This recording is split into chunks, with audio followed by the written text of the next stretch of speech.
Welcome. In this video I'll be talking about types of scalars in linear algebra. In linear algebra, scalars play a fundamental role as they form the backbone of many operations involving vectors and matrices. Scalars are single numbers that can be real or complex, and they are used to scale vectors and matrices. Below we explore the different types of scalars commonly encountered in linear algebra along with examples for better understanding.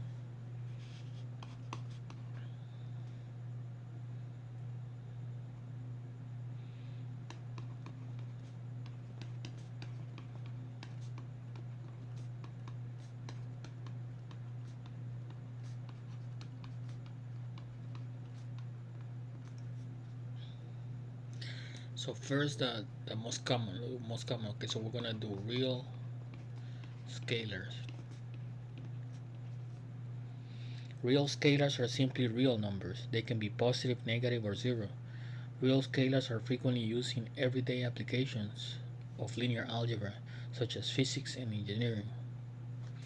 For example, one example of a real scalar. Let's say we have the number 5, and then we have the vector b equals 2 comma 3.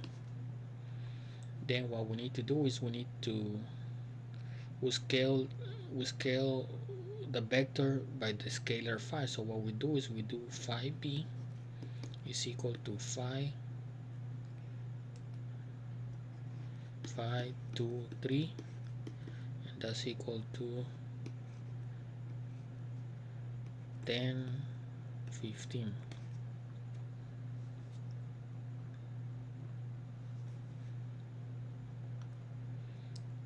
Then we do complex scalars.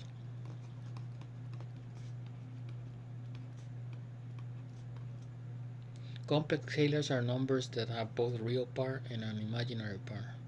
They are expressed in the form a plus bi, where a and b are real numbers. So a and b are real numbers.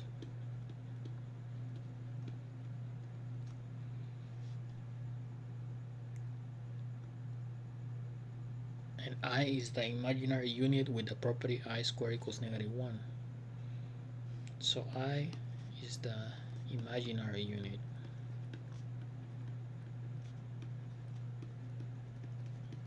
Where I squared is equal to negative 1.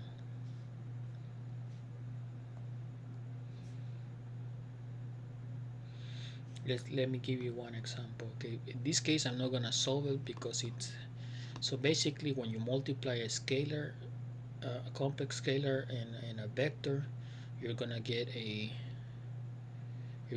complex vector transformation.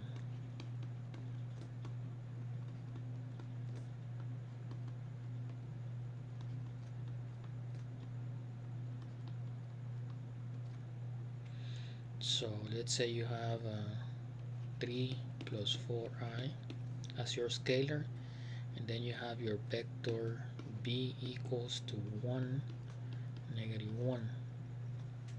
So when you multiply your scalar 3 plus 4i b, you're gonna get a like we said a complex transformation, a complex vector transformation.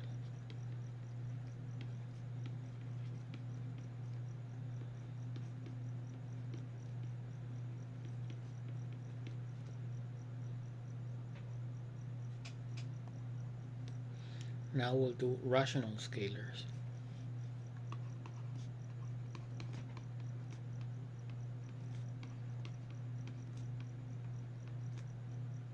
Rational scalars are numbers that can be expressed as the quotient or fraction of two integers. They are useful in scenarios where exact arithmetic is required. So useful for exact arithmetic.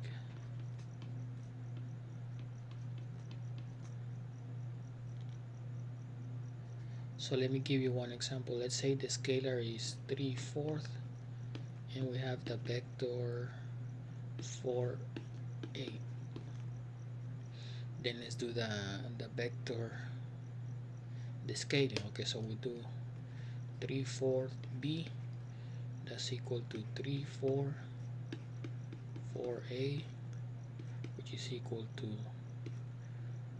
3 times 4 over 4, and then 3 times a over 4, which is equal to 12 over 4, which is equal to 3, and then 8 times 3, 24 over 4, that's 6.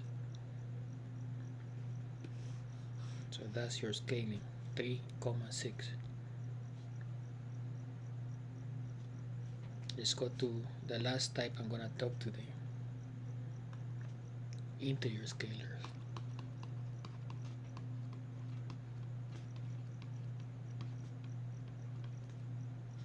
Integer scalars are whole numbers, either positive, negative, or zero. They are a subset of real scalars and are particularly useful when working with discrete systems.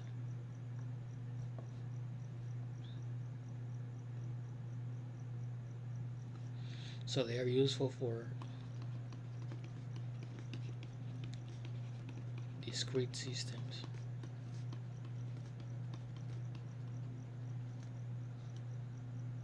Let's say you have an integer scalar negative 2 and your vector is equal to 5, 7.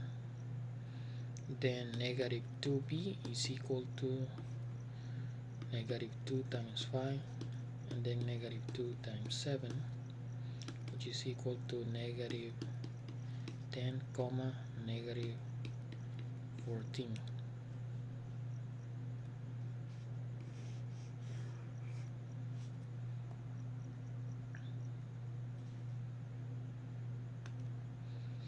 So some of the applications of scalars are when they're utilized in various operations in linear algebra, including scaling vectors. So applications: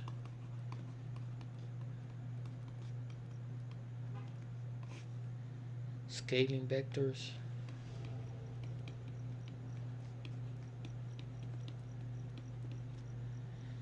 when you multiplying a vector by a scalar changes the magnitude of the vector without altering its direction, except when the scalar is negative, which reverses the direction.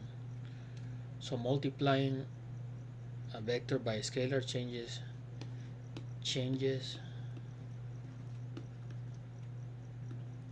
the magnitude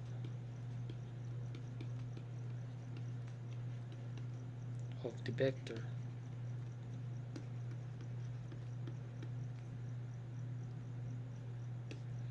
It doesn't change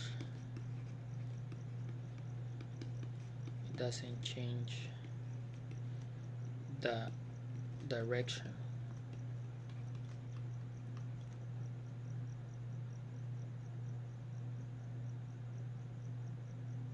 Only when unless it is negative.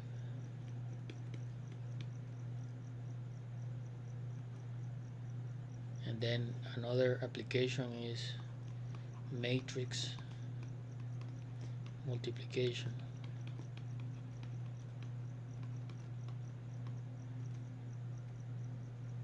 Scalars are used to multiply all elements of a matrix, resulting in a scale matrix.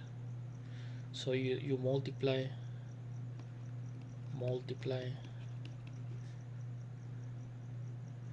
all elements of a matrix, resulting in a scale matrix. Understanding the types and applications of scalars in linear algebra allows for more effective problem-solving analysis in mathematical and real-world contexts.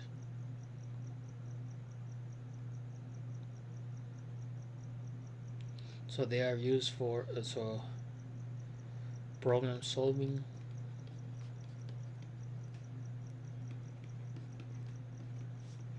and real world and analysis and and analysis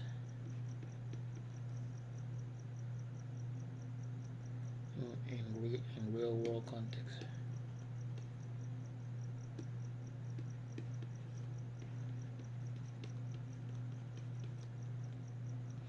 Thank you for watching. Please subscribe.